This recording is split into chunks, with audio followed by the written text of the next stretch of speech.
안녕하십니까. 대한전기학원 소방기술사 강의를 하고 있는 정현식입니다. 네, 이번에 136회 소방기술사 풀이를 여러분들과 같이 한번 해보는 시간을 가지도록 하겠습니다. 먼저 1번 문제입니다. 1번 문제는 NFPA 72에서 화재 시 화열에 의한 경로 잔존 능력의 레벨에 대해서 설명하시오, 이렇게 출제가 되었습니다. 이 문제는 121회 때 10점으로 출제되었고 이번에 136회 때 출제가 되었는데 기존에는 레벨의 단계가 0에서 3단계까지 있었는데 이번에 한 단계가 더 추가되어서 0에서 4단계까지 있다 보니까 출제가 된 것 같습니다. 국내는 이 배선에 대해서는 내화 배선과 내열 배선으로 구분을 하고 있는데 NFPA에서는 72에서는 레벨 단계로 해서 좀 더 디테일하게 구분하고 있습니다. 네. 먼저 경로 잠존 능력 또는 생존 능력이라고 하는데 이 부분 정의가 무엇인가 하면 화재가 발생이 되어도 경보설비가 정상적인 기능을 수행하는 성능을 말합니다. 자, 레벨 단계를 보면 레벨 0은 잠존 능력을 요구하지 않는 경로를 말하며 레벨 1은 내부 도체, 케이블, 금속 레이스웨이 등에 설치되고, 그죠? 예. 그 다음에 자동식 스프링클러 설비에 의해 방호되는 건축물에 설치된 경로를 말합니다. 그 다음에 레벨 2는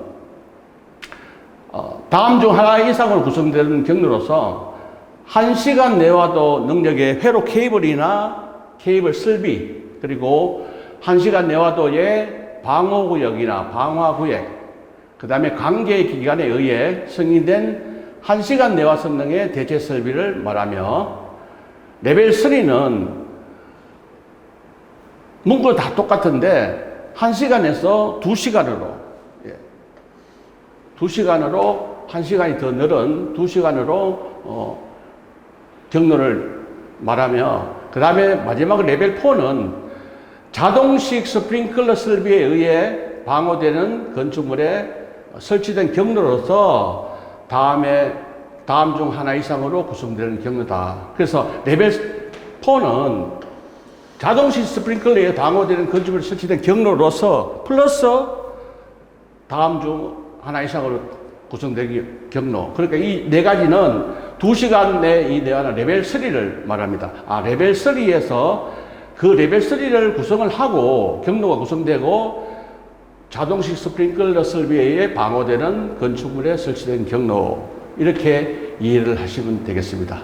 네. 다음 문제, 2번 문제입니다. 네.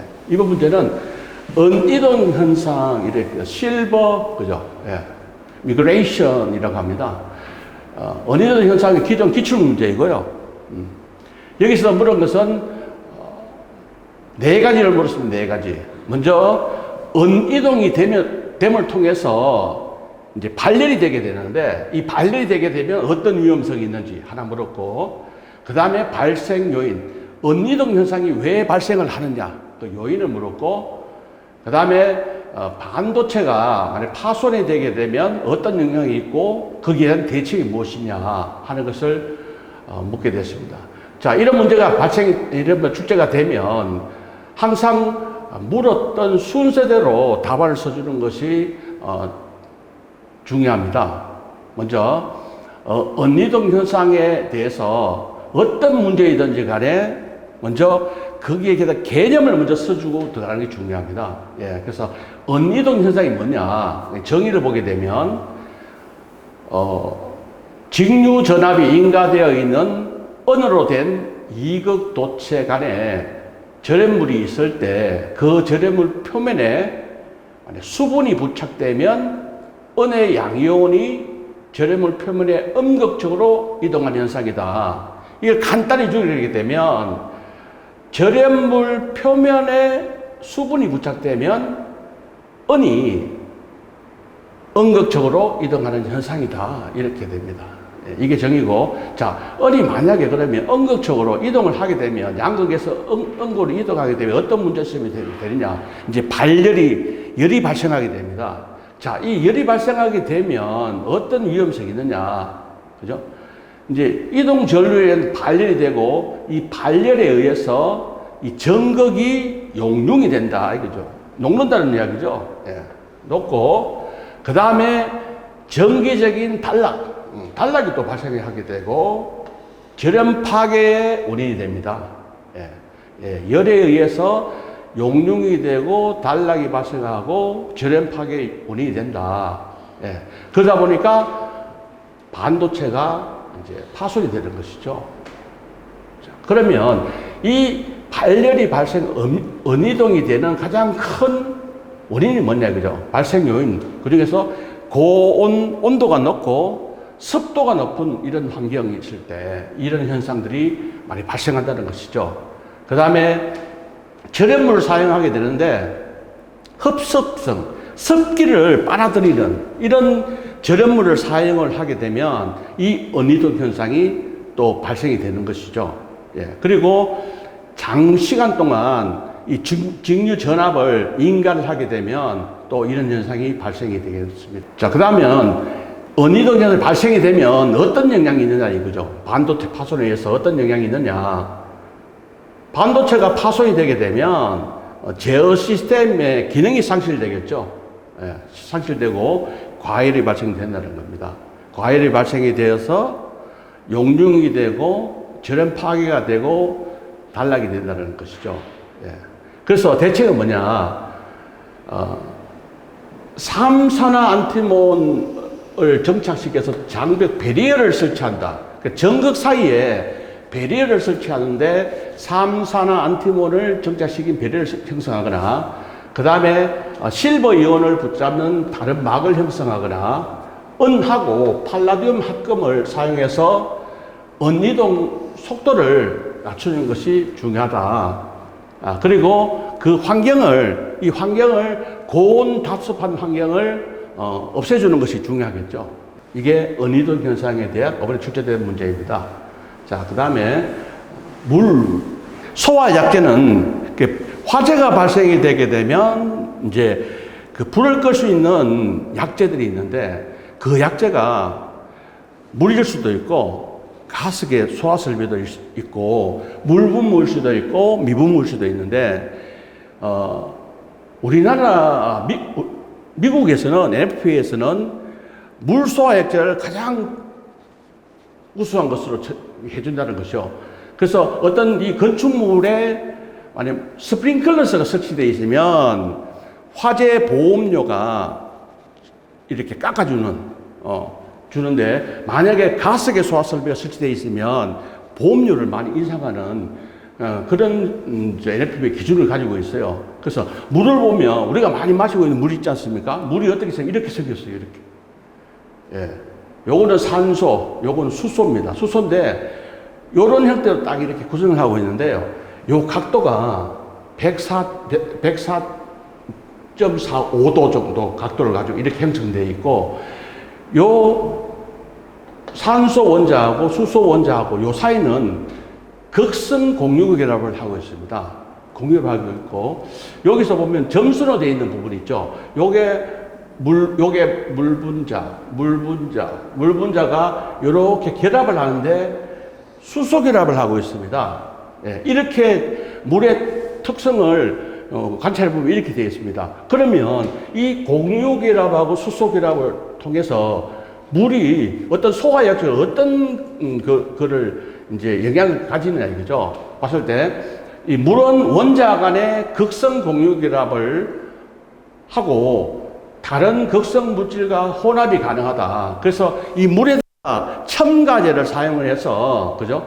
할 수 있다는 것이고, 그 다음에 분자 간의 결합은 수소 결합을 하고 있기 때문에 비열, 적발 잡열, 표면 장력이 상당히 큽니다.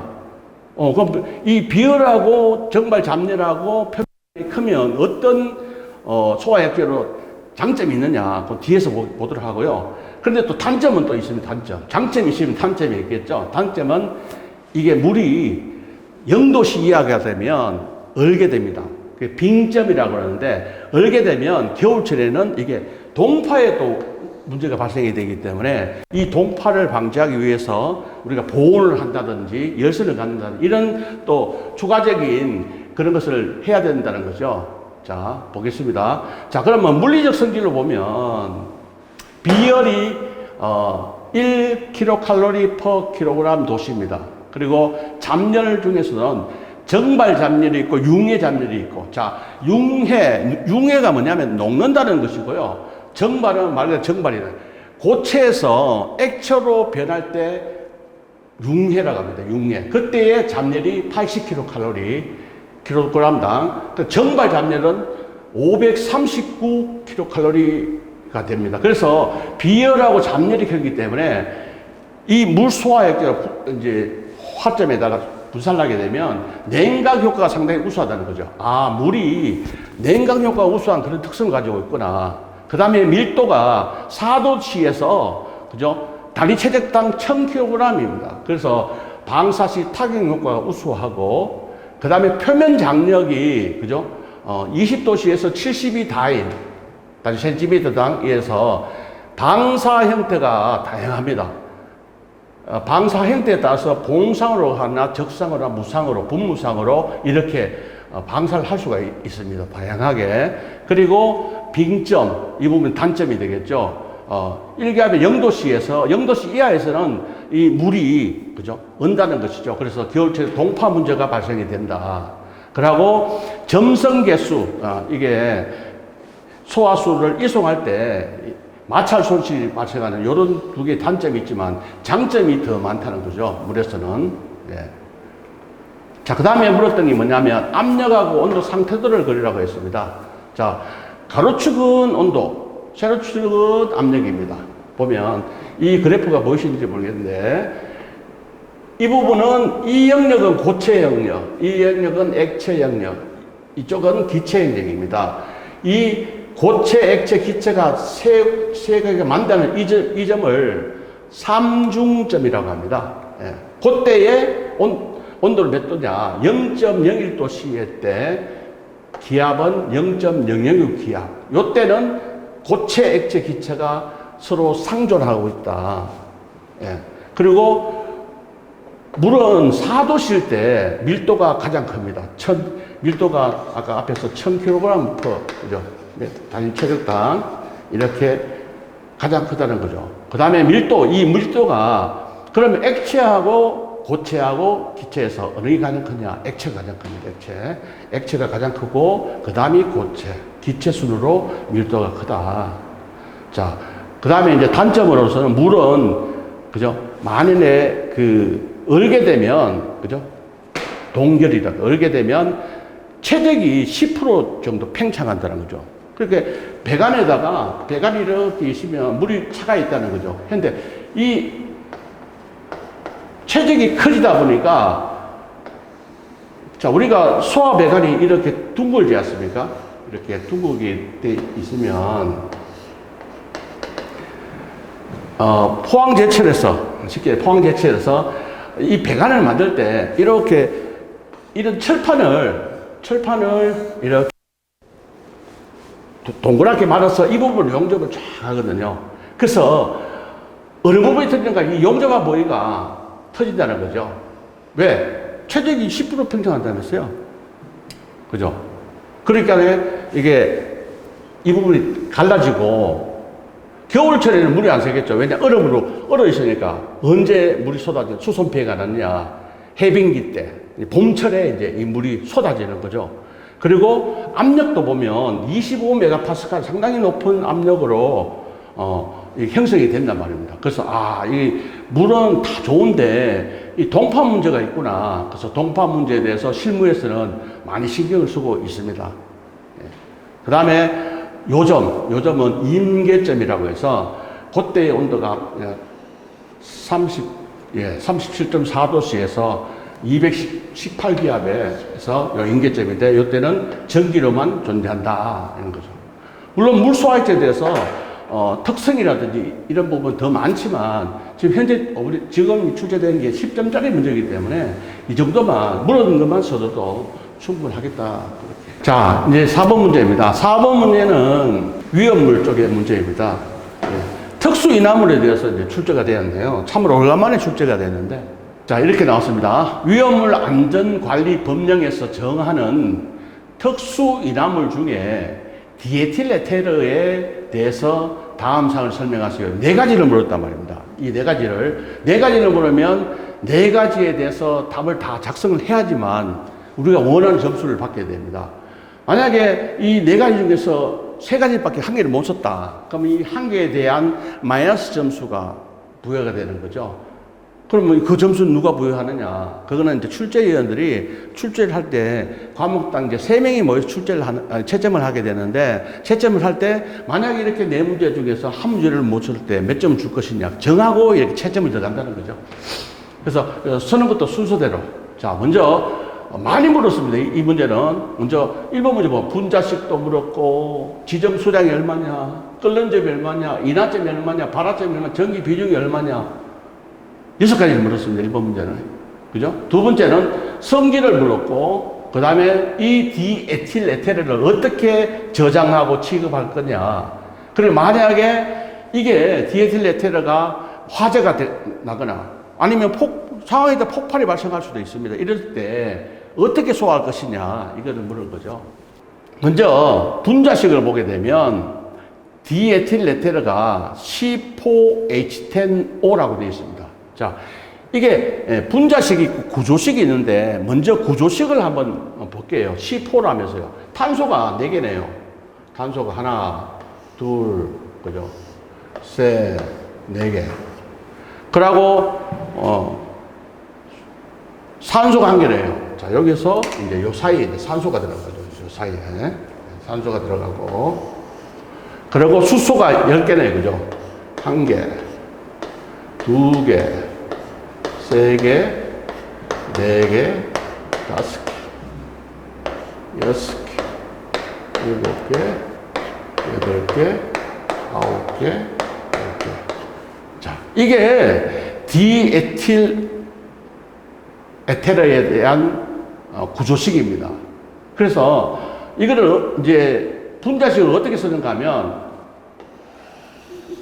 요렇게 요거 쓰고 또 요렇게 쓸 수가 있습니다. 그래서 이거를 CH3이지 않습니까? CH 수소 3개, 그 다음에 탄소 1개, 수소 2개, 그 다음에 산소 1개, 그 다음에 탄소 1개, 수소 2개, 탄소 1개, 수소 3개. 이렇게 써도 되고요. 이렇게 써도 되고, 아니면 C를 다 묶어서 탄소 4개, 수소가 3개, 5개, 10개, 수소가 10개, 산소가 1개. 이렇게 써도 됩니다. 이렇게 작성하셔도 되고, 이렇게 쓰셔도 됩니다. 그래서 저는 이렇게 간단하게 C4H10식으로 이렇게 작성을 합니다. 아, 디에틸에테르가 이런 구조식을 가지고 이런 분자식을 가지는구나. 예. 자, 이게 지금 디에틸에테르가 제가 특수 인화물을 하겠습니다. 특수 인화물에 대한 지정 수량은 50리터입니다. 50리터.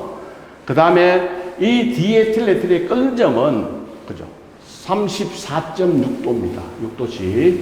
그리고 인화점은, 불 붙는 인화점은, 영하 45도에서 불이 붙네요.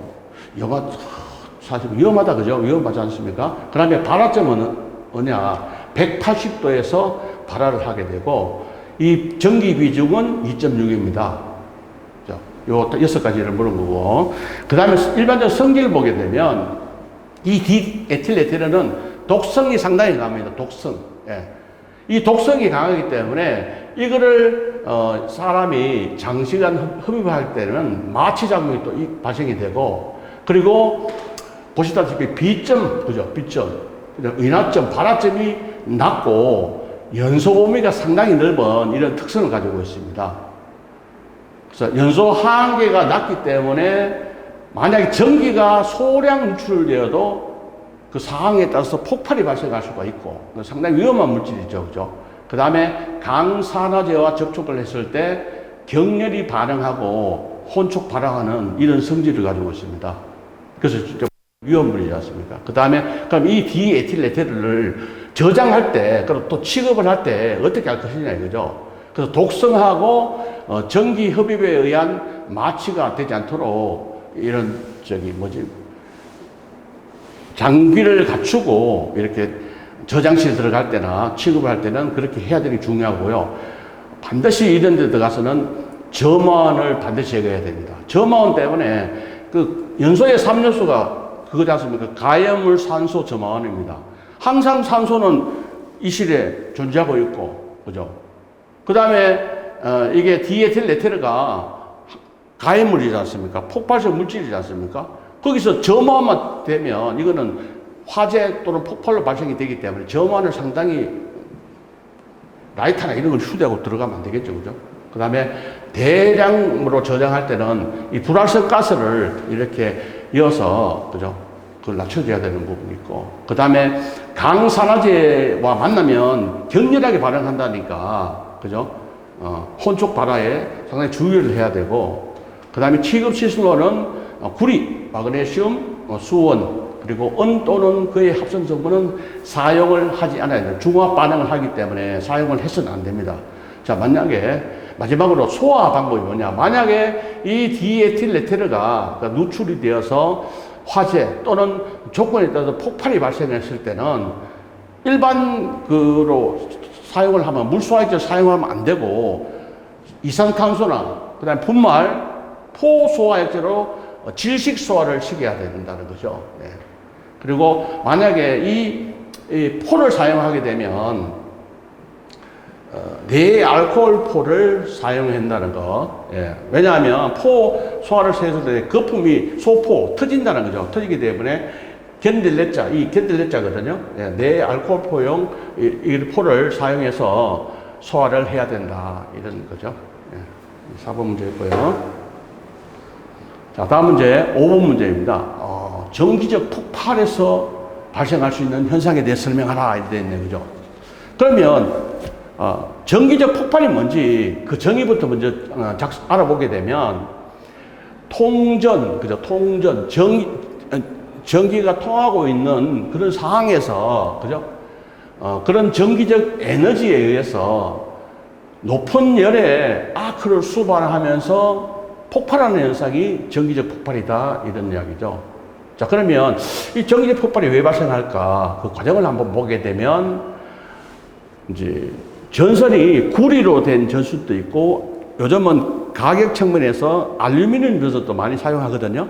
자, 이런 전선에다가 전류가 흐르고 있는데 어떤 조건에 의해서 순간적인 대전류, 그러니까 예를 들어서 전선이 서로 탈락이 발생하거나 하면 고장 전류가 상당히 크게 발생이 되거든요. 이런 순간적인 대전류가 흐르게 되면 이 고상에서 액상을 거쳐 기상으로 급격하게 상변하게 되는, 전선 자체가 구리고 알루미늄이면 고체지 않습니까? 그죠?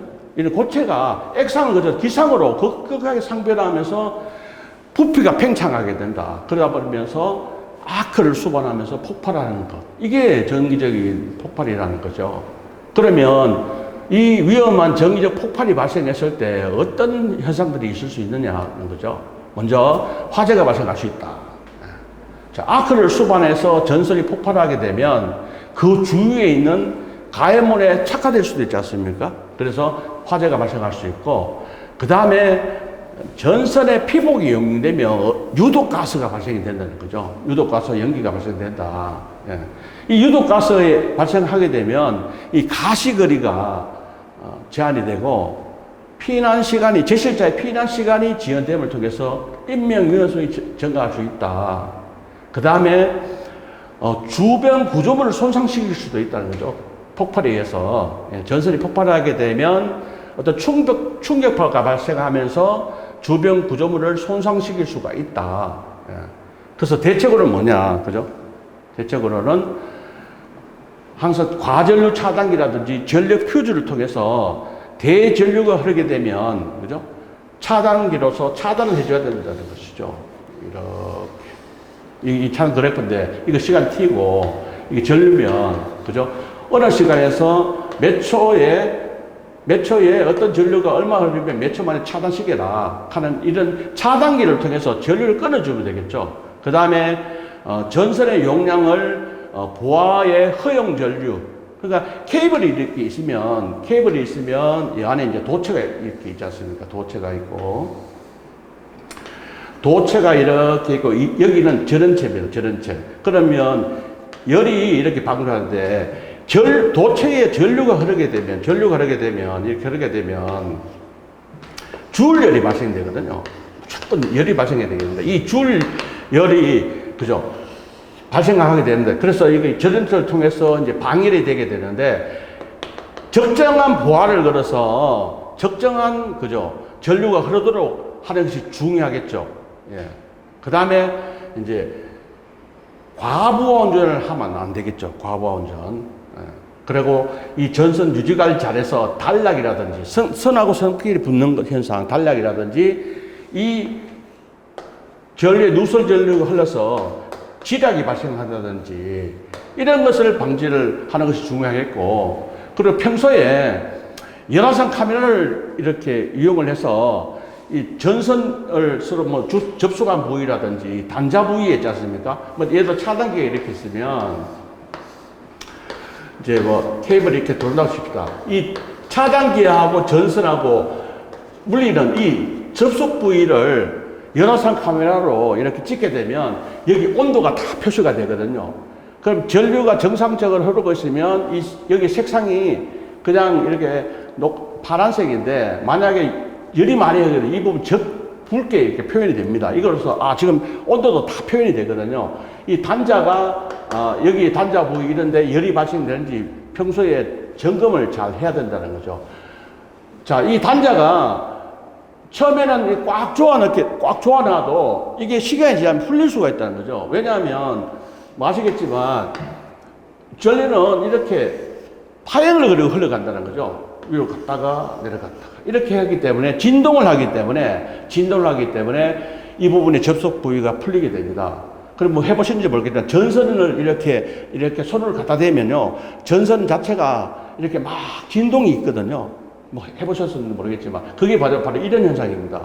그리고 저는 뭐 경험을 했지만 이게 감전이 저도 해봤거든요. 감전이 되면 사람이 그 손을 못 대요. 근데 이게 나를 확 좀 당겼다가 확 밀다가 이렇게 해요. 바로 이것 때문에 그렇습니다. 확 밀었다가 확 좀 당겼다가 이렇게 해서 사람을 이렇게 감전되면 그렇습니다. 하여튼 감전되면 안 되죠, 그죠? 그런 현상 때문에 이런 단자 부위가 주기적으로 점검을 열화상 카메라로 육안으로 표현이 안 되기 때문에 열화상 카메라를 통해서 이 접속 부위가 느슨하게 되면 좋아져야 되겠죠, 그죠? 이렇게 단자를 좋아져야 된다. 그리고 정기적인 유지 관리를 잘해야 된다. 여기서 제가 풀을 떠나서 여러분들에게 한번 팁을 하나 드릴게요. 본인의 가정집에 멀티 콘센트 다 있죠. 멀티 콘센트. 특히 뭐 거실에 보면 TV가 있고 TV 밑에 보면 멀티 콘센트 뭐 5구짜리, 6구짜리로 해서 멀티 콘센트 꼽아놨는데 이제 멀티 콘센트 이렇게 생겼지 않습니까? 요렇게. 여기 스위치가 있고 요렇게 이제 해서 꼽지 않습니까? 그러면 여기는 사용하고 만약에 요거를 사용하고 있지 않으면 이 멀티 콘센트 하늘로 보게 놔두면 안 돼요. 여기에 먼지가 쌓인다는 거죠, 먼지가. 아무리 깨끗하게 사시는 분이라도 여기가 먼지가 쌓이게 돼 있다는 거죠. 그럼 이 먼지가 쌓인 부분이 습기가 차거나 뭐 이렇게 되면 이게 탄화 도전로가 형성된다는 거죠. 어느 순간에서 이 부분이 단락이 발생할 수가 있다는 거죠.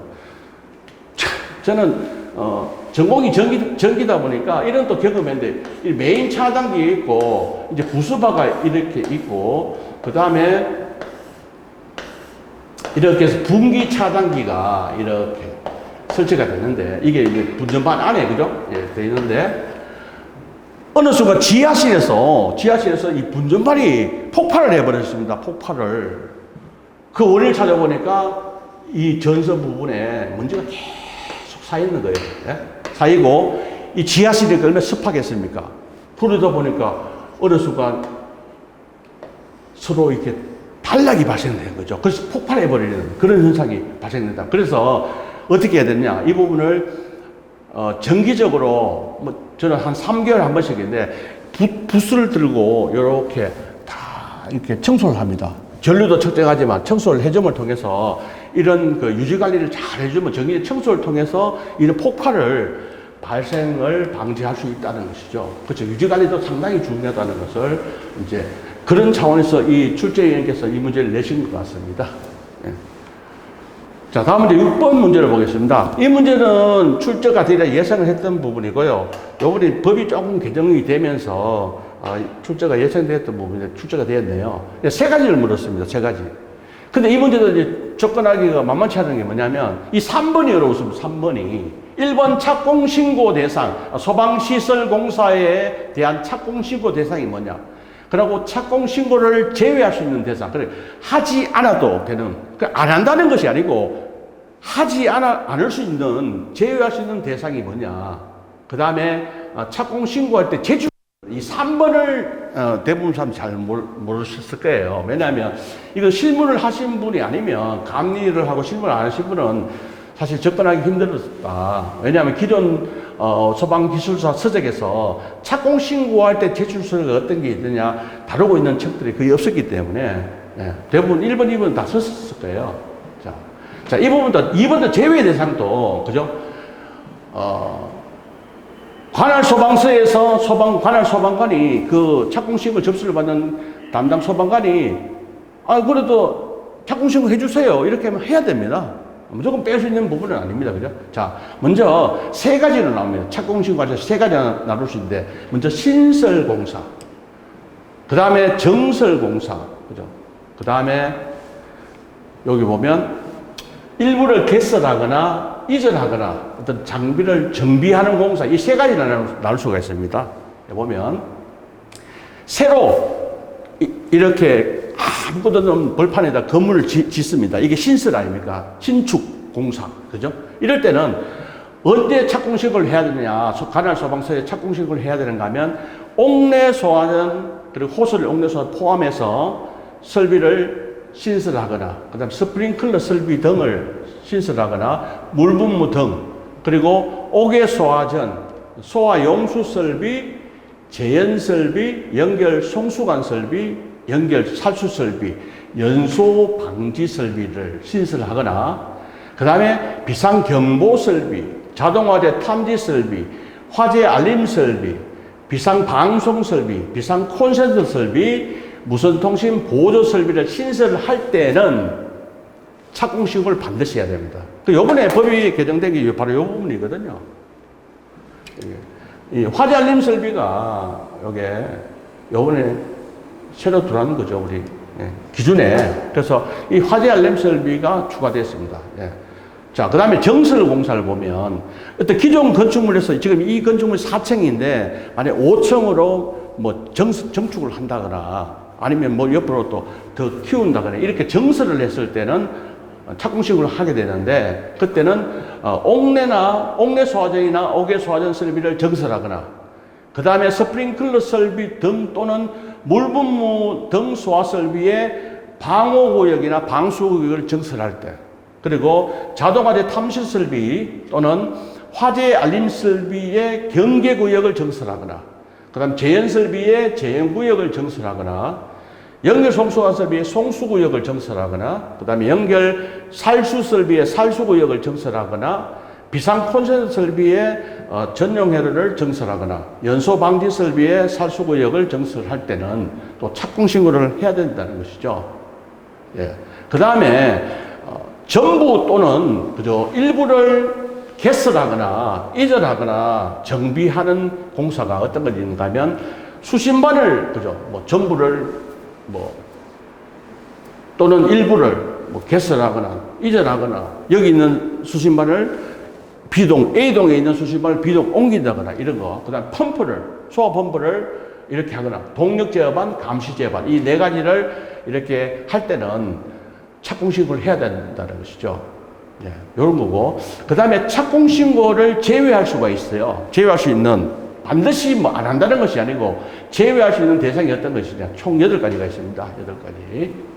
먼저, 위험을 안전관리법에 따른 제조소 등의 소방시설 공사, 그 다음에 다중이용업소의 안전관리에 관한 특별법에 따른 다중이용업소의 소방시설 공사, 그리고 건설산업기본법 시행에 따라 공사하는 소가용수설비, 그 다음에 겸용의 제연설비를 하거나, 그 다음에 정보통신공사업에 따라 공사하는 겸용의 비상방송설비, 그리고 전기공사업에 따라 공사하는 비상콘센트설비, 그 다음에 정보통신공사업에 따라 공사하는 겸용의 무선통신보조설비, 예.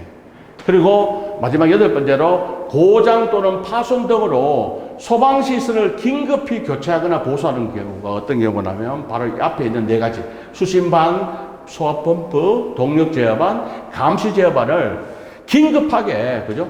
교체를 하거나 보수하는. 만약에 수신반이 고장이 났는데 착공 신고하고 그 다음에 자재를 발주내서 설치를 하고 하면 시간이 많이 걸려요. 그 사이에 만약 화재가 발생이 되면 이게 전체 건물 시스템이 마비가 되는 거 아닙니까? 펌프가 만약에 화재가 발생, 펌프가 안 돌아버리면 그죠? 빨리 교체를 하지 않게 되면 화재에 대한 대응이 안 된다는 것입니다. 이런 중요한 이런 것들에 대해서 긴급하게 교체를 하게 보수할 때는 착공 신고를 제외할 수가 있다는 것이죠. 제외할 수가 있다. 그런 것이고, 마지막으로 착공 신고할 때 제출 서류가 있는데, 어떤 건축물에 이제 소방시설 공사를 착공을 하게 되면, 거기에 감리업자도, 그 조건에서 감리업자도 이제 신고가 돼야 되고, 그 다음에 공사업자도 신고를 해야 되는데, 먼저 감리업자가 착공 신고할 때 제출 서류는 이겁니다. 소방공사 감리자 지정신고서를 이게 별지 서식이 있습니다. 서식에다 작성을 하고 여기에 따라서 추가돼야 되는 항목이 4가지가 있습니다. 그러면 거기 4가지 뭐냐? 지정신고 갑지를 작성하고 도장을 날인하고 거기에 첨부되는 게 소방공사 감리업 등록증 4번하고 그 다음에 등록 수첩이 있습니다. 이 현재 여기에 현장에 이렇게 배치된 감리자가 감리원이 이 소방 감리 업체의 소속 직원이라는 등록 수첩에 소속 직원이 올라가 있어야 될 거 아닙니까? 그 4번 각 한 부. 그 다음에 그 감리원, 현장에 배치된 감리원의 감리원 등급이 고급이 있냐, 특급이 있냐, 뭐 그게 현장의 그 규모에 따라서 정해지는 부분이거든요. 거기에 대한 증명 서류, 그러니까 자기정 사본이라든지 그죠? 그 다음에 수첩 사본 이런 거죠. 그런 것도 증명을 해야 되고, 그 다음에 나는 이 감리를 하면서 감리를 어떻게 하겠습니다 하는 감리 계획서가 있습니다. 양식이 있어요. 거기를 첨부를 해야 되고, 그 다음에 소방시설 설계 계약서 사본, 그러니까 발주처하고 감리업자하고 그죠? 그 설계를 하게 되면 설계 계약서라든지 아니면 만약에 감리를 하면 감리 계약서 사본을 한 부를 또 첨부를 해야 되고, 참 이 서류는 그러면 어디다 제출하느냐? 관할 소방서에 제출하는 서류입니다. 그 다음에 2번째 소방공사 감리원 배치 통보서를 제출을 해야 됩니다.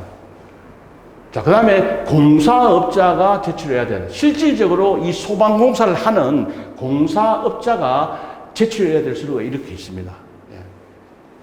먼저 소방시설공사 착공신고서, 이게 보면 그 별지에 들어가 보면 실제 정확하게 하면 착공, 가열고, 변경, 신고서 이렇게 됩니다. 양식이. 근데 이제 처음에 착공을 들어갈 때는 지금 현재 착공할 때 서류가 어떤 거냐 했으니까 착공 신고서를 작성하게 되고, 만약에 착공을 하고 하다가 그죠? 이 공사업체가 바뀔 수도 있지 않습니까? 그럴 때는 착공이 아니고 변경신고서로 해서 들어가면 되겠죠. 그죠? 그래서 여기 양식을 보면 이렇게 되어 있습니다. 착공 관련이고 변경신고서로 되어 있습니다. 지금 현재는 착공신고에 대한 서류이기 때문에 착공신고서에 여기도 동일하게 이런 5가지의 이런 서류들이 첨부가 돼야 됩니다. 돼야 되는데 어떤 거냐? 이 공사업자, 소방공사를 하는 공사업자의 소방시설 공사업 등록증. 이 업체가 소방공사 업을 등록이 돼 있어야 공사를 할 수 있지 않습니까? 그 사본하고 그 등록수처, 사본 각한부, 그러고 이 공사업자의 그 기술 인력의 기술 덕업을 증명하는 서류 한 번. 그러니까 이게 소방 기술자의 증명 서류 사본 한 번하고, 그 다음에 소방시설 공사 계약서, 발주처하고 공사를 한 공사 계약서 사본이 한 번 더 가야 되고요. 그 다음에 설계도서 한 부 이래 되는데, 이거는 개설, 이전, 정비공사의 경우, 그런 경우나 또는 건축 허가 동의 등의 동의 요구서에 첨부된 설계도서가 변경되지 않은 경우에는 제외 가능하다. 그러니까 이게 착공식으로 들어가기 전에 벌써 그 관할 소방서에 건축 허가 동의 도서가 먼저 제출이 돼요. 그 설계사에서 제출을 합니다. 그러면 그 관할 소방서에서 그 도면을 먼저 검토하고 이렇게 뭐 적정하다 이렇게 돼야지만 그 다음에 이제 사용 승인이 떨어지거든요. 그래서 이게 착공 승인이 떨어지기 때문에 그때 서류하고 설계도서가 병행되지 않는 경우에는 설계도서는 제출하지 않아도 된다. 그 통상 보면 이 4번 항목은 설계도서는 거의 첨부를 하지 않습니다. 왜냐하면 허가 동의 다음에 얼마 있다 착공이 들어가기 때문에 설계도서가 변경되는 경우는 없기 때문에 설계도서는 하지 않아도 되는, 첨부하지 않아도 되는 부분이고, 그 다음에 소방시설 공사를 이제 하도급을 하는 경우, 그죠? 하도급을 할 때는 또 이런 서류가 필요합니다. 뭐냐? 소방시설 공사 등의 하도급 총지서 3부. 이걸 쉽게 얘기하면 어떤 거냐면 이런 거죠. 이제 발주처가 있으면 그 시공사가 있는데, 이 시공사를 누구로 잡을까요? 삼성건설을 한번 잡아볼까요? 삼성건설이 건축, 토목 전체 다를 이렇게 발주처 계약을 하지 않습니까? 하면서 여기 건축도 있을 것이고, 다음에 전기도 있을 것이고, 기계도 있을 것이고, 토목도 있을 것이고, 그 다음에 소방도 있을 것이가 있을 거 아닙니까? 이 전체를 일괄적으로 받아가는 시공사가 있으면, 이 시공사는, 그죠? 특히 소방 같은 경우에는 1회에 걸쳐서 하도급을 할 수가 있거든요. 하도급. 얘는 A라는 소방업체에다가 하도급을 할 수 있습니다. 그러면 이 시공 삼성건설하고 이기는 협력업체겠죠. 그죠? 건축도 당연히 또 이제 하도급을 할 것이고 이렇게 할 거 아닙니까? 그죠? 하는데 소방도 이렇게 하도급을 할 수 있다는 것이죠. 단, 이 삼성건설은 반드시 한 개는 해야 돼요. 그래서 통상 실무에서는 무통설비를 하거나 아니면 상수도, 그죠? 소와 용수 설비를 이 둘 중에 하나를 합니다. 거의 대부분. 요걸 하거나 요걸 하고, 나머지 일괄적인 옥내 소화전, 스프링클러 모든 소방을 이 하도급 협력사에다가 하도급을 하게 되죠. 자, 바로 이렇게 하도급을 했을 때, 그죠? 소방시설공사 하도급 통지서 사본 한부하고, 그 다음에 그러면 삼성건설하고 요 A라는 소방업체하고 협력사하고 계약을 맺을 거 아닙니까? 얼마에 난 소방공사를 하겠다. 그 계약서가 있어요. 하도급 계약서, 그리고 거기에 대한 내역서 한부 들어가야 되고. 자, 우리 소방은 언제부터 언제까지 해서 준공 때까지 언제까지 어떻게 소방공사를 해 나가겠다 하는 예정공주표가 있습니다. 예정공주표. 이렇게 소방공사를 하겠습니다 하는 이 협력사에서 작성하는 예정공주표. 그 다음에 이 하수급인의 이 업체에, 그죠? 소방시설 등록증 사본 한부로 또 첨부돼. 이 업체가 소방 등록증이 있어야 공사를 할 수 있을 거 아닙니까? 네, 사본. 그리고, 하도급, 대급 지급에 관한 다음에 어느 하나에 해당하는 서류에서 공사 대급 지급을 보정한 경우에는 하도급 대금 지급 보정서 사본 한부하고, 그 다음에 보정이 필요하지 않거나 보정이 적합하지 않다고 인정되는 경우 이를 증빙하는 서류 한부, 이렇게 되어 있습니다. 좀 어렵죠, 그죠? 그래서 이 부분을 대부분 작성하기가 힘들었을 겁니다. 그 실무에서 공사를 하거나 감리를 하고 있는 사람들도 이 부분을 시험장에서 작성하기가 만만치 않았을 거라고 생각을 합니다. 그래서 이 문제는 조금 어려웠던 문제로 판단이 됩니다. 자, 그 다음에 거실 제한 설비의 성능 확인 기준을 쓰고 적용상 현실적 문제점을 설명하시오. 이렇게 작성이 됐네요. 그죠? 두 가지를 물었습니다. 자, 먼저, 거실 제한 설비의 성능 확인을 언제 하느냐 이거죠. 실시 시기를 보게 되면 제한 설비의 성능과 관련된 건물의 모든 부분, 건축 설비 포함해서 완성하는 그 시점에 거실 제한 설비가 제대로 시공이 되었는지 그 성능을 확인한다는 거죠. 그 시점에 한다. 그럼 어떻게 시험을 하느냐 이거죠. 시험 방법이 뭐냐. 제한 설비에 바람을 불어주는 송풍기, 풍량이 적정한지, 그죠? 설계도서에 따라서 계산서에 따라 그 풍량이 있습니다. 나와야 되는 풍량. 예를 들어서 45,000 cmh다 하면 그 풍량이 적정하게 나오는 거지.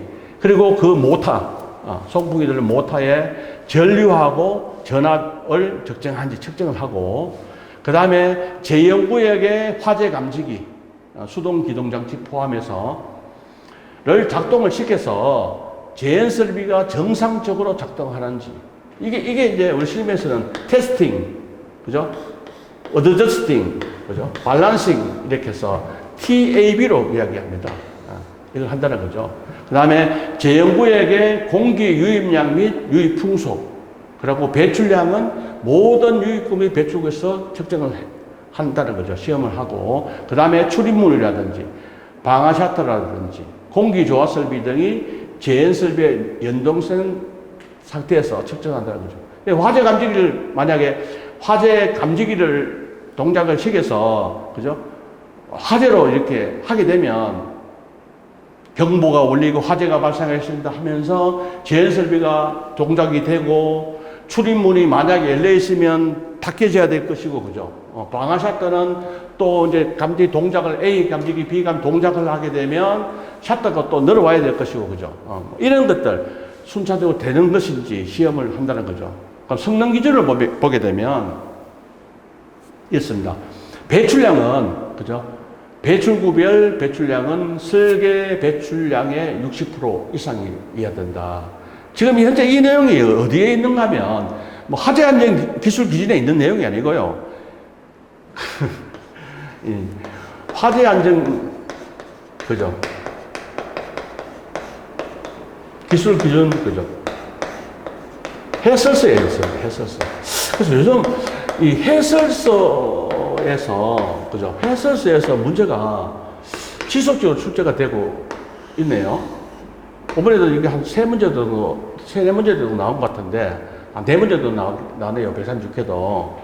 1교시 빼고 2교시 25점에서도 한 두 문제 나왔고, 이 해설서에 있는 내용입니다. 그래서 이 문제도 좀 상당히 어려웠던 그런 문제입니다. 해설서까지 보통 일반 수험생들이 공부를 다 못하거든요. 그래서 이 부분이 좀 어려웠던 문제다. 그래서 배출량은 배출량, 얼마에 배출을 해야 된다. 거기에 60% 이상이 나와야 되고요. 그 다음에 공기의 유입량도 이만큼 공기가 유입돼야 된다. 한데 여기도 마찬가지 60% 이상이 돼야 되고. 그 다음에 제형구역의 구역이 설계 조건과 동일한 조건에서 이 배출량과 유입량은 측정을 해서 그 배출량이 설계 배출량 이상인 경우, 그러니까 설계하는 배출량 이상인 경우에는 공기의 유입량이 설계 유입량 일부 미달하더라도 이거는 적합한 성능으로 인정을 한다, 이런 내용이죠. 요 성능 기준. 자, 그 다음에 이제 또 한 가지 물었던 게 뭐냐면 적용상 현실적인 문제점이 뭐냐. 그래서 제가 한 5가지로 나눠봤는데요. 실무에서는 거실 제한은 공조 겸용 제한 설비가 같이 있습니다. 평상시에 이래 보면 이렇게 공기를 순환하는, 그러니까 이 사무실에 보면 이렇게 천장에 보면 공기가 들어오고 또 배출하고, 왜냐하면 사람이 근무를 많이 하게 되면 거기서 일산화탄소가 많이 배출될 거 아닙니까? 그죠? 그랬을 때 신선한 공기 유입시켜주고 또 나쁜 공기는 빼주고 이게 공조 설비입니다. 이게 설비에서 하는 공조 설비입니다. 평상시에는 이게 공조 설비를 같이 한다는 것이죠. 예.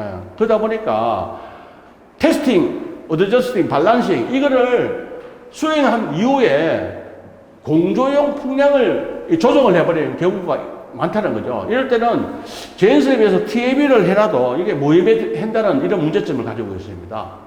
그 다음에 설계의 전문성입니다. 배출구 및 유입구 설계 풍량을 설계 도서에 명확하게 표기를 해야 되나 제대로 된 설계가 되지 않는 그런 현재 실정입니다. 그리고 플러그 홀링 현상을 검토하지 않으므로 플러그 홀링이라면 어떤 이런 실에 있을 때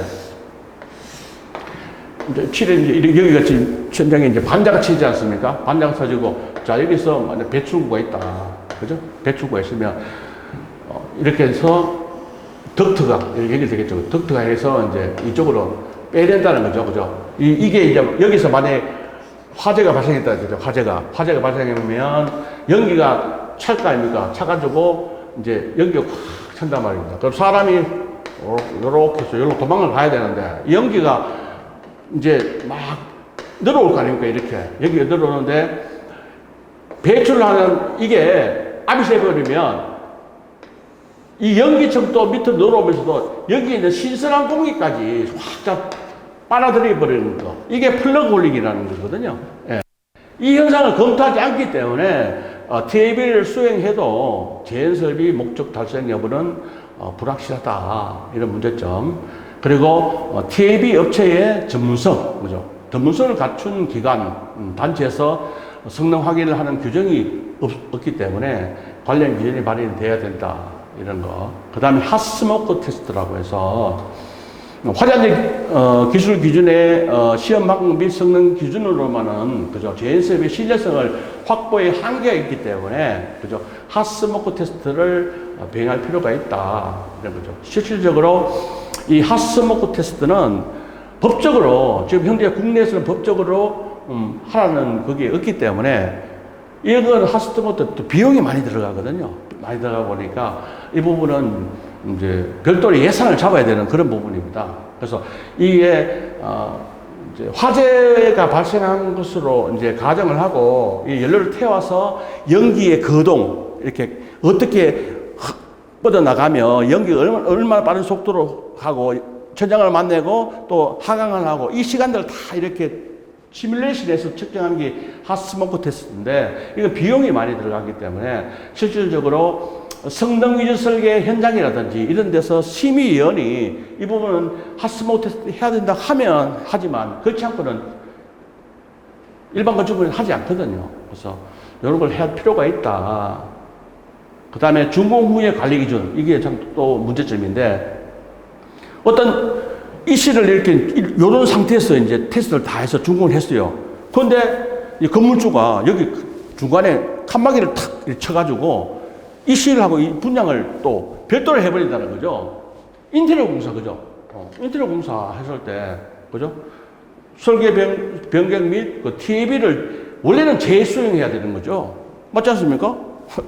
이 실에 대해서 이런 상황에서 테스트를 다 해가지고 오케이 됐는데 중간에 갑자기 칸막이 질러버리고, 그죠? 인테리어 공사 별도로 해버리는 거죠. 했을 때는 원칙은 설계 변경도 하고 다시 TAB를 해야 되는데 이거에 대한 관련 기준이 없다는 것이죠. 이런 법의 사각지대 문제점이 있다는 거죠. 이런 부분이 있다. 이 문제는 아마 출제인이 상당히 이쪽에 실무적으로 밝으신 분이 이 문제를 출제하지 않았나, 이런 부분을 지적하고 싶어서 이 문제를 출제한 것 같습니다. 자, 다음은 8번 문제입니다. 이 문제도 화재안전 기술 해설서에 있는 내용입니다. 스프링클러 헤드 선단의 방수 압력. 방수가 뭡니까? 방수. 방류하다. 물을 쏟아내는 그때 압력을 우리 화재안전 기술 기준에는 0.1메가파스칼 이상 1.2메가파스칼 이하로 규정을 하고 있습니다. 이거를 소방기술 공부하는 사람이 이거를 모르는 사람 아무도 없어요. 근데 문제가 뭐냐면 왜 그래야 되는데 그 이유에 대해서 설명해 보라 이렇게 내는 거죠. 예. 그래서 수험생들이 상당히 좀 당황을 했을 것이다. 이게 해설서에 있는 내용인데, 자 그러면 0.1 메가파스칼 이상으로 해야 되는 이유가 뭐냐 이거죠. 보면 방수 압력을 물을 이렇게 뿜어내는 헤드로 통해서 뿜어내는 이 방수 압력이 낮게 되면 디플렉터. 그러면 이제 이 배관이 이렇게 있으면 여기서 이제 그래요. 요 부분이 이제 요거는 배관이고 여기 헤드면 물이 쏟아지면서 물이 부딪혀서 이렇게 쏟아질 거 아닙니까? 그죠? 이게 살수 반경이라고 하는데, 이 디플렉터, 물을 이렇게 충돌시키는 판이 있거든요. 디플렉터에 부딪히는 충격 에너지가 작았어. 당연할 거 아닙니까? 왜?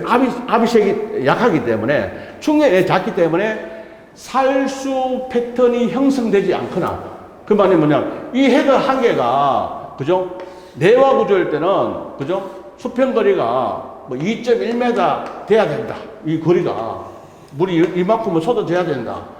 비내화, 뭐, 2.3m든지, 뭐 특수가이면은 1.7m 이하.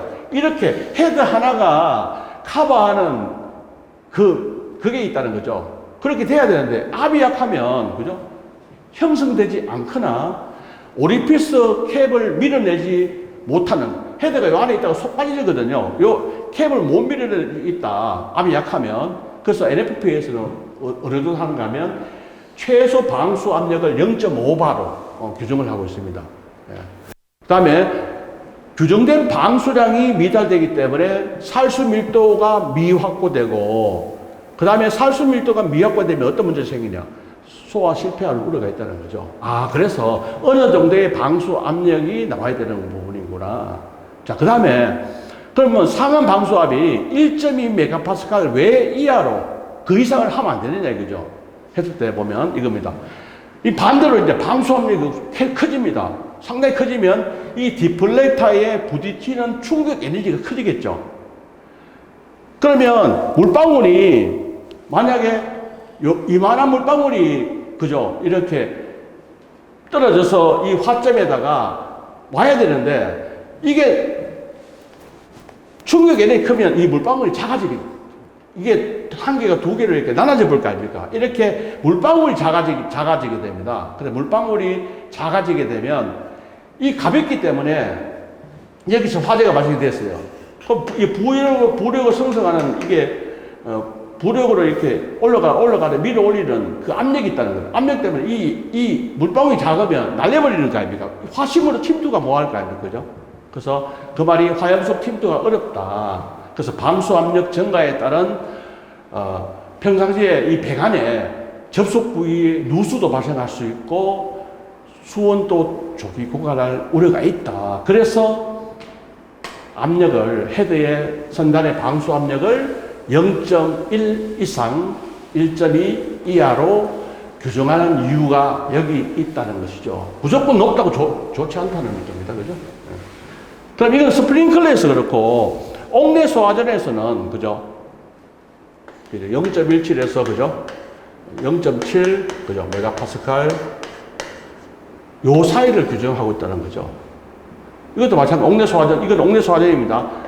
0.7 메가파스칼 넘어가게 되면 사람이 이 호스를 잡고 견디지 못하는 거죠. 반동력 때문에.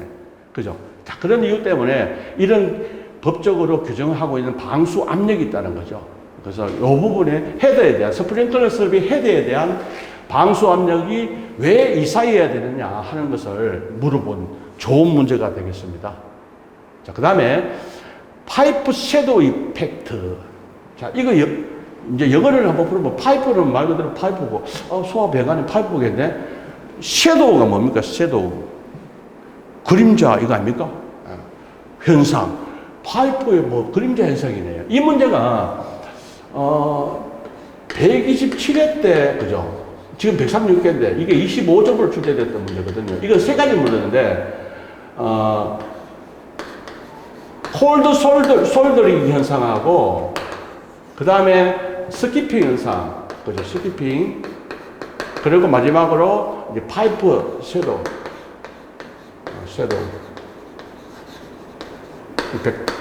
이 세 가지를 가지고 127회 때 25점 출제됐다는 거죠. 출제됐는데 이번에 이제 요거 하나만 탈락 떼가지고 10점을 출제됐네요. 이건 기출문제이기 때문에 이 부분은 공부하는 이제 수험생들 다 잘 작성을 하셨으리라 봅니다. 자, 뭐냐 한번 볼게요. 어떤 기술사 문제도 마찬가지입니다. 어떤 문제가 출제가 되면 반드시 그 키워드에 대한 정의를 반드시 써주고 기본을 가져가야 됩니다. 그거를 이렇게 강가르치는 수험생들이 많더라고요. 제가 이제 채점을 들어가 보면 이 정의 부분을 안 쓰고 들어가시는 분이 많아요. 근데 정의 부분 반드시 써주는 것이 중요합니다. 자, 파이프 섀도우 물어보진 않았잖아. 그냥 파이프 섀도우 이펙트에 대해 설명하라고 했지. 그죠? 정의를 쓰고 원인을 쓰고 이렇게 안 물어봐도 반드시 정의를 써주는 게 중요하다. 이게 뭐냐면 상향식 헤더. 이게 상향식 헤더거든요. 그럼 하향식 헤더는 뭐겠습니까? 이게 하향식, 예를 들어 배관이 이제 이렇게 해서 이게 아래로 있는 게 하향식이고 이건 상향식 위로 향하고 있는 헤더. 그죠? 상향식 헤더에서 방사된 물방울이 하부의 배관에 가려져서 미경계 지역 또는 살수 패턴이 왜곡되게 발생한다. 자, 여보세요. 요 헤더가 있고 요 헤더가 있습니다. 지금 여기 헤더는 지금 새까맣게 하얀 게 있듯이 여기 우리 그림에 새까만 건데 요거는 아직 헤더가 개방이 안 됐다는 거고 지금 요거는 비어 있잖아, 그죠? 헤드가 이래서 물이 지금, 요게 지금 물이 쏟아지는데, 이 지금 배관 있잖아요. 이 배관이 방해가 되지 않습니까? 물이 정확하게 살수 반경이 이렇게 나와야 되는데, 이게 맞아가지고 막 튕긴다는 거죠. 물방울이. 그죠? 여기 파이프 섀도우 이펙트다. 이거 왜 생기나 이거죠? 헤드가 상향식으로 설치되고, 그럼 예를 들어서, 그럼 이게 하향식 헤드로 되어 있으면 이게 생길까요? 안 생길까요? 안 생기겠죠. 왜냐하면 배관 밑에 있는데 안 생길까요? 상향식에서 생기는 문제점입니다, 이게. 헤드가 상향식으로 설치되고, 그리고 가지배관, 이게 지금 이 가지배관은 정의가 뭐냐? 헤드가 설치되는 배관이 가지배관입니다. 지금 현재 이게 가지배관이지 않습니까? 가지배관에 가깝게 설치되어 있을 때. 그 다음에 헤드를 배관에 꺾인 부분, 지금 배관이 꺾이지 않습니까? 이런 부분에 설치됐을 때. 그 다음에 가지배관의 직경이 클 때. 이 가지배관도, 그죠? 65mm 같으면 크지 않습니까? 이게 뭐 25mm, 32mm, 40mm, 50mm, 65mm 이렇게 되어 있는데, 그는 헤드의 수별, 설치된 헤드의 수량에 따라서 배관의 구경이 달라집니다. 두 개까지는 이게 25mm로 설치하면 되지만, 이게 3개 이상 되면, 그래서 32로 가야 돼요, 이게. 법적으로 되어 있습니다. 그럼 5개까지는 40A를 설치해야 되고, 뭐, 이렇게, 그렇게 된다는 거죠. 이렇게 가면 갈수록 이게 끝단에서 배관이, 가지배 크기가 굵어진다는 거죠, 이렇게. 굵어진다. 그래서 가지배 직경이 클 경우에 생길 수 있고, 그 다음에 헤드 인근에 행가를 설치할 경우. 이 배관이 있으면 배관을 이렇게 잡아매는 이게 행가거든요. 행가를 설치할 경우에 이럴 때 섀도우 이펙트가 일어날 수 있다. 그죠? 그러면 이 파이프 섀도우 이펙트가 어떤 문제점이 있다는 거죠? 그래서 정의, 원인, 문제점, 대책. 이게 포매팅입니다. 답안의 포매팅. 자, 이거에 대해서 이제 어떤 문제, 균일한 살수 밀도 확보가 불가능하다. 왜? 배관에 부딪혀서 이렇게 살수 밀도가 잘 안 나온다는 거죠. 그러고 이 미경계 지역이 발생하거나 살수 패턴이 왜곡이 발생되겠죠. 그러다 보니까 화재를 제어하거나 진압이 곤란하기 때문에 소화가 지연될 것이고, 그 다음에 ADD, RDD가 있는데, 이거는 ADD는 뭐냐면 actual, 그죠? delivered density라고 실제 살수 밀도, 실제로 물이 소화수가 뿜어지는 그 밀도, required에서 필요 살수 밀도입니다. 이거는 필요 살수 밀도. 무조건 이 영역. 지금 여기는 ADD가 크죠. 여기서 이쪽으로는 그죠. ADD가 크고 RDD가 적지 않습니까? 이때에 소화가 가능하지. 이 경계를 넘어가 버리면 소화를 할 수 없다는 겁니다. 그래서 이런 문제점이 되겠다. 그래서 지금 현재 이 점에서는 이 영역에서는 RDD가 크지 않습니까? 피로 살수 밀도가 커버린다는 거 실제로 이래 되면 소화 실패됩니다. 그 소화 실패되기 때문에 연소는 계속 확대되는 거죠. 이런 문제점이 생길 수 있다. 그래서 우리가 어떻게 해야 되느냐? 대책은 뭐냐 이거죠. 대책. 이거지. 헤드를 그죠. 가지 배관에서 일정 높이 이상 되도록 설치해라. 그래서 ESFR 화재 조기 진압력 헤드에서는 여기서 배관의 상부에서 요 헤드 땅까지 얼마요? 178mm 이상은 이격식이라고 아예 법에 딱 나와 있습니다. 해야 되고. 그 다음에 헤더를 배관에 이렇게 꺾인 부분 있죠. 꺾인 부분에서 설치할 때는 배관 직경의 3배 이상 이격해라. 이격하라. 그 다음에 가지 배관 직경을 65mm 이하로 설치를 해라. 그리고 헤더 인근에 행가를 8cm 이상 띄어라는 거죠. 예. 그러니까 배관이 이렇게 있으면 배관이 이렇게 지나가고 이제 헤더가 이렇게 설치되지 않습니까? 이게 설치되면 또 여기도 설치되고 이렇게 설치된다 치라고. 천장이 이렇게 있으면 우리 주차장을 한번 생각해봐요. 주차장에 여러분들 계시는 주차장에 지하 주차장에 차를 대시고 위를 한번 더 보면 이렇게 배관이 보일 겁니다. 스프링클 배관이 보이는데 이 배관이 공중에 이렇게 떠가 있으니까 이거를 잡아줘야 될 거 아닙니까? 그래서 이제 안가를 박아서 이렇게 배관을 달아면은 일정 간격으로 이또 기준이 있습니다. 그걸 달아면 이게 뭐냐면 행거라고 해요. 행거. 이 행거를 그죠? 헤드에서 얼마라고요? 무조건 8cm 이상은 이게 의식이 조라되는 이야기입니다. 이게. 그리고 가장 원본적인 헤드를 뭐요? 하향식을 설치해버리면, 그죠? 하향식 설치해버리면 이런 문제가 없겠죠. 그죠? 이 정도 써주면 파이프 쉐도 입혀서 10편짜리 문제는 차고 넘치는 답안이다. 이런 거죠. 자, 그 다음에 10번째. 스프링클러 설비의 신축 배관 길이를 제한하는 이유가 뭐냐? 이것도 했을 수 있는 내용입니다. 이 문제도 했을 수 있다는 문제예요. 지금 이 시에는 헤드가 없는데, 우리가 이제 이 천장, 아파트에 살고 계시는 분들, 이 천장을 보면 이렇게 헤드가 있는, 그 보셨을 겁니다. 있는데, 거기에 안을, 천장 반자 안을 보게 되면, 이 가지 배관에서 이렇게 쿠렉시블로 돼서 이렇게 구부리기 좋은 이런 제품, 이게 신축 배관이라고 하거든요.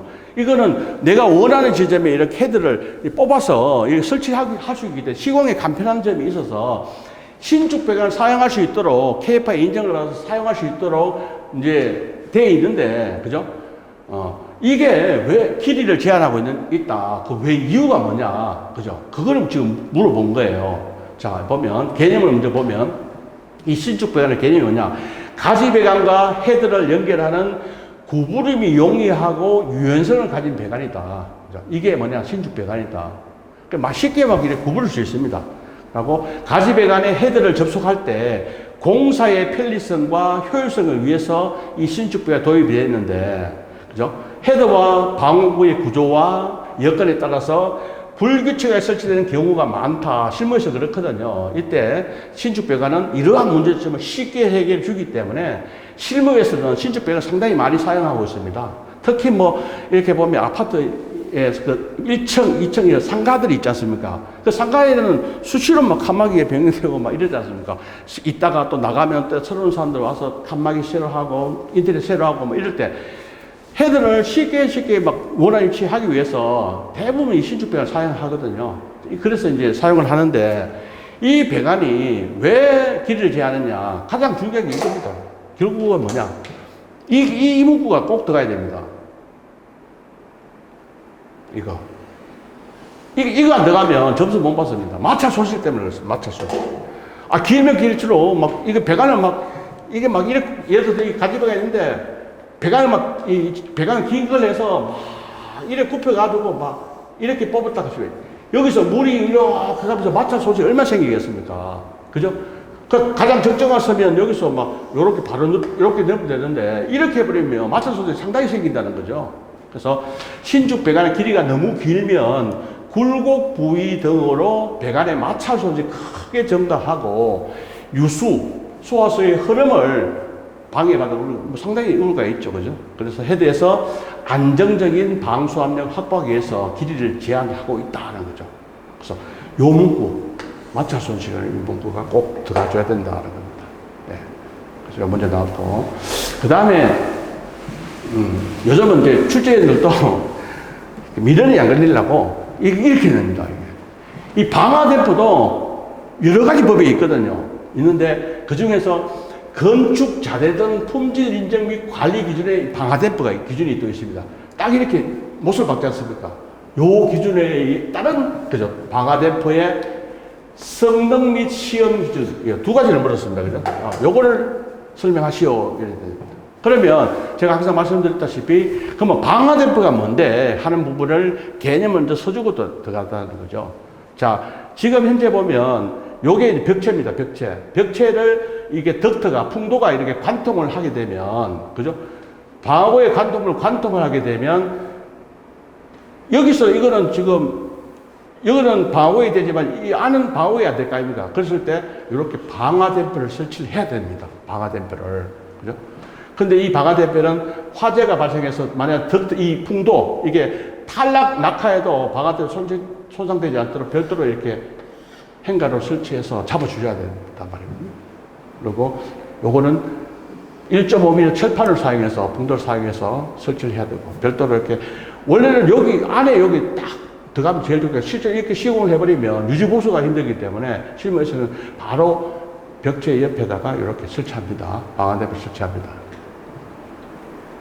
자, 이게 뭐냐, 그죠? 방화대포가. 방화구역을, 그죠? 관통하는 부위에 방화구역을 관통하는 부위에 설치하는 댐퍼로서 풍도를, 그죠? 바람풍자, 길도자, 바람이 지나다니는 길, 이게 덕트가 풍도거든요. 이게 풍도거든요. 풍도를 통한 연소 생성물의 확산을 방지한다. 연소 생성물이 뭐 연기나 뭐 이런 유독가스 이런 것들이 확산이 돼서 그 실로 막 전층을 빠르게 확산이 되면 제실자가 피난 시간이 지연될 것이고 인명 피해도 많을 거 아닙니까? 그래서 방화구의 관통부에는 반드시 방화댐퍼를 설치하라는 것이죠. 그래서 이 방화댐퍼는 어떤 성능? 차단할 차자에 화염염자, 화염을 차단하고 그죠? 연기를 차단하는 그런 성능이 요구된다 이런 이야기입니다. 물은 게 성능 기준을 물었습니다. 성능 기준은 이렇습니다. 두 가지. 내화 성능 시험 결과 비차열 1시간 이상의 성능을 가져야 되고, 그 다음에 방화댐퍼의 방연 시험에서 규정하는 방연 성능 이 두 가지를 성능 기준을 요구를 하고 있습니다. 그 다음에 시험 기준을 어떻게 시험하느냐. 시험은 이겁니다. 세 가지. 시험체는 실제의 크기가 동일. 만약에 실제 크기가 3m, 3m의 가열로 크기보다 만약에 크면 그 가열로에 설치할 수 있는 최대 크기를 한다. 그러니까 어떤 이 방화대포를 시험하는 기간이 있단 말입니다. 거기에 가열로가 있어요. 어떤 이 가열로 안에다가 이걸 잡아여서, 그죠? 이게 온도를 측정이 방화대포 이상 없는지, 그죠? 만약에 내화 성능 시험을 했을 때 비차열 1시간 이상을 견디는지 이런 걸 하는데, 이 가열로 크기가 3m, 3m보다 더, 만약에 이게 시험체 더 크면, 그죠? 가열로에 설치할 수 있는 최대 크기로 해라, 이런 거죠. 그죠? 그 이상은 열 수가 없으니까, 그죠?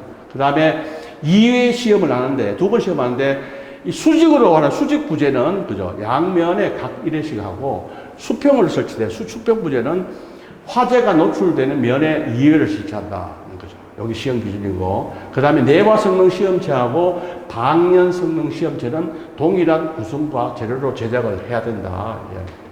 그리고 내화 성능 시험체는 가장 큰 크기로 하고, 방연은 가장 작은 크기로 제작을 해라. 여기 이제 시험 기준입니다. 그래서 요까지만 수술되는데 이제 개선사항으로 있습니다. 방화댐프는 위치상 점검이 어렵기 때문에 점검을 원활히 할 수 있는 방법에 대한 검토가 필요하며 정기적인 의무 검사 규정의 정립이 필요하다. 그래서 실무에서는요, 방화댐프가 설치되면 방화댐프 옆에다 점검물을 설치를 해서, 그죠? 설치해서 방화댐프를 유지 관리하는데 원활히 할 수 있도록 이렇게 점검을 설치하라고 하고 있고요. 국내의 경우에는 화재 가혹도와 관계없이 1.5mm 이상 철판을 요구를 하고 있다. 그러니까 이 화재 가혹도가 뭐냐면 말 그대로 화재가 발생했어요. 가혹할 정도. 불이 나서 얼마나 가혹하냐 이거죠. 그거는 열 방출율이 달라질 거 아닙니까? 만약에 이 타는 가해물이 목재 같으면 열 방출율이 예를 들어서 뭐 1메가와트다. 근데 이게 뭐 위험물, 기름, 이런 석유 이런 것들이 하면 화재 가혹도 더 크거든요. 가혹도, 가해물에 따라서 다르다는 거죠. 근데 이 풍도는 그냥 1.5mm 그냥 할 수 있도록. 그러면 1.5mm 같으면 몇 mm로 제작할까요? 제작사 1.5mm 하겠지.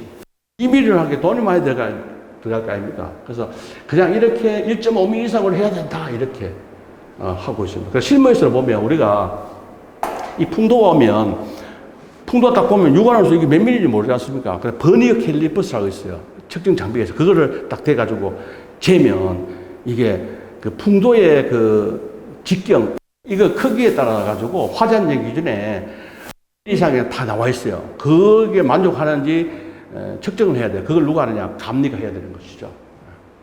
그 다음에 NFP와 같이 시간을 기준해서 방화 성능 확보하는 것이 타당하다. 그리고 방연 시험 기준의 재정립이 필요하다. 이 정도 쓰시면 될 것 같고요.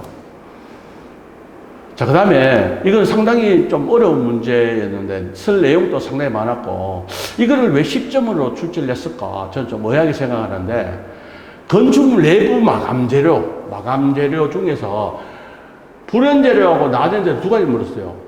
그 10점이 냈나? 원래 불연재료, 준불연재료, 나전재료 세 가지가 있거든요. 거기에 대한 성능 기준을 설명하라고 되어 있습니다.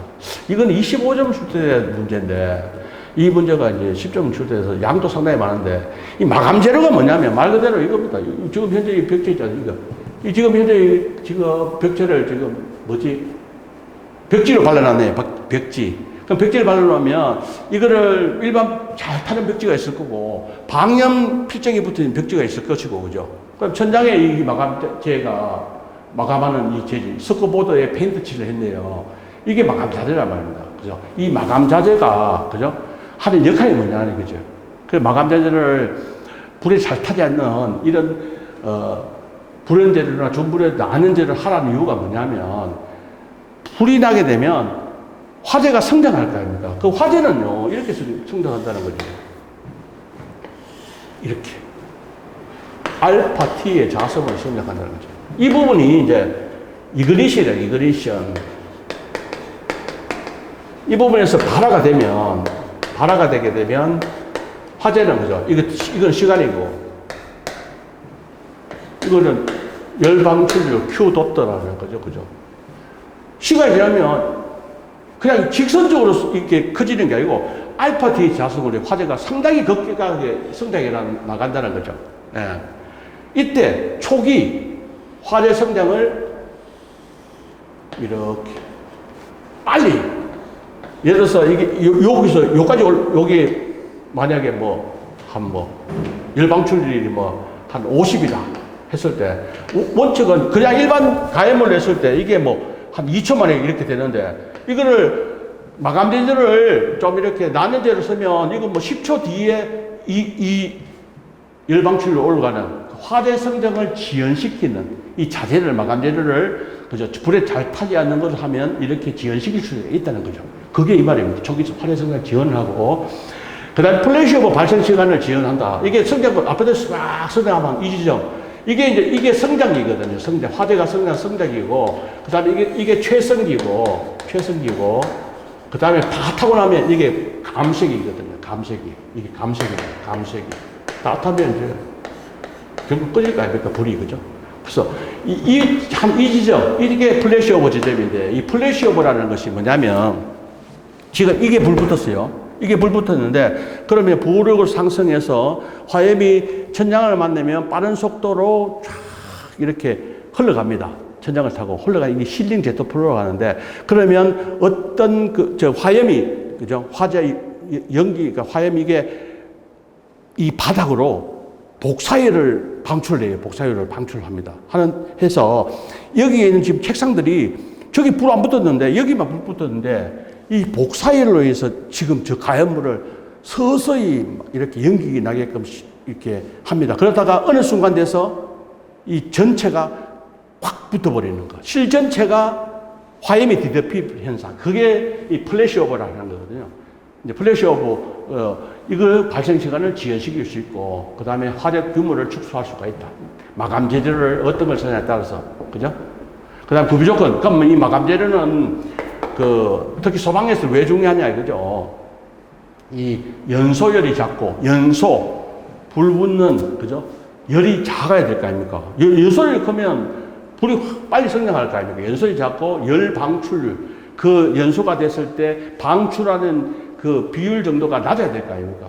그 다음에 발화 온도가 높고, 예를 들어서 뭐 발화 온도가 100도에서 발화해버린다. 그럼 200도에서 발화한다. 200도 돼야 발화하는 그런 자재를 써야 된다는 이야기예요. 발화 온도가 높고, 열 용량, 열을 가둘 수 있는, 그죠? 용량이 큰 것들. 그 다음에 난연 성능이 우수하고, 그 다음에 독성이 낮아야 된다. 이게 내부 마감 재료의 구비 조건입니다. 자, 지금 물은 거죠. 이제 이걸 물은 거죠. 불연 재료의 성능 기준은 어떤 게 있느냐, 이거죠. 크게 네 가지가 있어요. 자, 불연 재료 성능 기준은 불연성 시험하고 연소가스 유해성 시험, 강판과 심재료 이전 복합 자재일 때, 그 다음에, 외벽 마감 재료 또는 단연제가 둘 이상 재료를 제작했을 때, 이 기준이 있어요. 이게 10점짜리로 출제될 문제가 아닌데, 출제를 했더라고요. 불연성 시험이 KSF ISO 118로 가는데, 이 시험 성능 기준은 최종적으로 평형 온도 플러스 20K가 최고 온도보다 커야 돼요. 20분 동안 평형에 도래 안 하면 최종 1분간 평균 온도를 최종 평균 온도로 한다. 그리고 가열을 종료했을 때 시험체의 질량 감소에 30% 이어야 된다. 이건 법적인 기준입니다. 이거는 그냥 암기 쓰셔야 되는 부분이에요. 그 다음에 연소가스 유해성 시험이다. 연소가스로서 얼마나 유해하냐. 그러면 저거를 사람을 그 안에 넣어놓고 시험을 할 수 없지 않습니까? 그래서 우리 흰색 쥐 있지 않습니까? 쥐를 그 안에다가 넣어놓고 연기를 그 안에 시험체에다 해가지고 잡아였습니다. 해서 이 쥐가 그 연기를 마시고 9분 이상 돌아다녀야 된다는 거죠. 9분 이상. 그죠? 평균 행동 정지 시간이 9분 이상이 돼야 된다. 그 연기를 마시도, 그죠? 9분 이상 버티면 오케이라는 이야기죠. 그런 자재를 써야 된단 말입니다. 이런 시험을 하는 거. 그 다음에 강판하고 심재로 이제 복합 자재를 만약 사용했을 때는, 그죠? 이런 강판에 어떤 기준이 있습니다. 이런 기준에 만족해야 되고. 그 다음에 그 심재 안에 들어가는 강판, 제가 심재 있을 때는 또 이런 또 기준을 만족해야 되고요. 상당히 어렵죠, 그죠? 이 내용을 다 해야 되는 건데. 그 다음에 외벽 마감 재료 또는 단자 두 이상 재료를 제작했을 때는 각각의 1번하고 2번 규정을 만족해라. 1번, 2번이 뭐냐면 이거예요.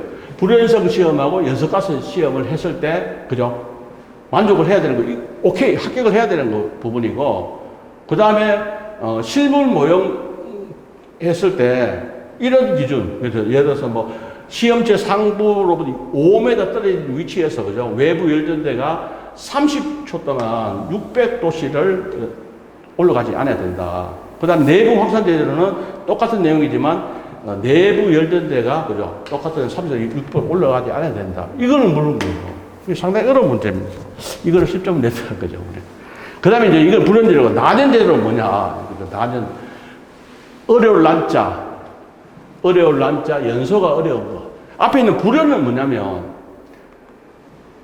아릴불자 연소. 그러니까 불에 안 붙는 거라는 거죠. 불에 안 붙는 재료. 그죠? 그 난연은 불은 붙긴 붙는데, 금방 안 붙고, 천천히 잘 안 타는 재료. 이런 것들은 뭘 하느냐면, 아까 불연제를 불연성 시험을 했지만, 야는 콩칼로리미터라고 있습니다. 요 콩칼로리미터를 안에다가 재료를 넣고 시험을 하는 거죠. 시험을 해서 5분간, 그죠? 5분간. 그죠? 단위 면적당 8메가줄 정도 열 방출 영역, 그 이하에 된다. 이상 올라가면 안 된다는 이야기죠. 그 다음에 최대 열 방출률이 10초 이상 연속으로 단위 면적당 200kW를 초과하지 않아야 된다. 5분 동안. 그 다음에 5분간 가열을 했을 때, 만약에 그 재료가 구멍이 나면 안 돼요. 구멍이. 그럼 균열, 건강한 거, 용융, 녹는 거, 이런 것들이 없어야 된다는 겁니다. 그리고 시험체 두께의 20%를 초과하는 일부 용융 수축이 없어야 된다. 요게 난연제의 콩칼로리미터의 시험 방법입니다. 그 다음에 6가지 똑같습니다. 쥐를 통해서 9분 이상 행동 주기시간 이상이 돼야 되고, 그 다음에 외벽 마감 재료 또는 단열재가 둘 이상의 재료를 만약 제작을 하게 되면 1번, 2번, 콩칼로리미터하고 6가지 요령을 반드시 만족을 해야 되고, 실무 모형 시험에 기준을 충족해야 된다 하는 것은 뭐 앞에 있는 이겁니다, 이거. 이거를 기준을 만족해야 된다는 이런 이야기죠. 이게 10점을 지금 출제된 겁니다. 이게 옛날에는 25점 출제됐는데 이번에 10점으로 출제됐는데, 이거는 출제해도 본인 보고 써라고 뭐 10분만 못 쓸 건데, 그죠? 이런 문제를 냈더라고요. 좀 의아했습니다. 자, 13번 문제인데, 위험도 매트릭스하고 정량적 평가 기법을 차이점을 쓰라고 이렇게 되어 있습니다. 그죠? 위험도 매트릭스, 그죠? 하고 정량적 평가 기법. 정량적 평가 기법은 뭐, 우리가 이제 알고 있는 FTA라든지, 폴트 트리 어나리시스, 그죠? 그 다음에 ETA라든지, 사건 부수 분석법, 그 다음에 CCA라든지, 이런 것들이 정량적으로 한 평가 기법인데, 이거 두 개를 비교하라고 지금 출제가 됐습니다. 자, 위험도 매트릭스는, 그죠? 정성적인 평가 방법이고, 정량적 평가는 이 정량적 평가 방법이다. 그럼 위험도 매트릭스 어디 하느냐? 적용 단계가 위험 평가 단계에서 활용하고, 정량적은 위험을 분석하는 그 단계에 활용을 합니다. 그래서 그 결과는, 그죠? 결과는 이 위험도 매트릭스를 통해서 그 위험도 등급을 평가하는 거고, 이거는 수치, 연간의 사용 발생률이 얼마나 되느냐, 이거를 수치로 표현하는 방법이다. 그래서 이 부분이 더, 정량 평가 기법이 더 좋은 거죠, 그죠? 이걸 통해서 두 개의 장단점을 보게 되면, 위험도 매트릭스를 사용하게 되면 시각적으로 위험도를 쉽게 확인이 가능하고, 위험성을 상대적으로 비교하는데 용이하고, 그 다음에 위험관리 우선순위를 설정하는데 유용을 하지만, 이거의 단점은 뭐냐? 그를 시험하는 주관적인 판단이 개입될 우려성이 많고, 그 다음에 정확한 위험도 파악이 어렵다는 이런 한계에 부닥친다는 거죠. 근데 정량적 평가 기법을 보면 어떤 객관적인 분석을 통해서 수치로 해서 수치화하기 때문에 객관적인 분석을 통해서 위험성을 수치화할 수 있고, 그 다음에 정확한 위험도를 파악할 수 있고, 그 다음에 그런 걸 통해서 대책을 수립하는 데 유용하다. 근데 단점은 데이터를 수집하고 분석에 시간하고 비용이 많이 소모되는 이런 단점이 있어. 그래서 이 위험도 매트릭스는 좀 이렇게 적용 장소가 정량적은 좀 대규모, 고위험이라든지, 그죠? 이런 석유화학 원자력 이런 데, 플랜트나 이런 데 대규모 시설에서 정량적 평가 기법을 사용하고, 위험도 매트릭스는 이제 일반 건축물이라든지 이런 데에서 다양하게 사용하고 있다. 입니다. 요게 이제 실정으로 출제된 문제입니다.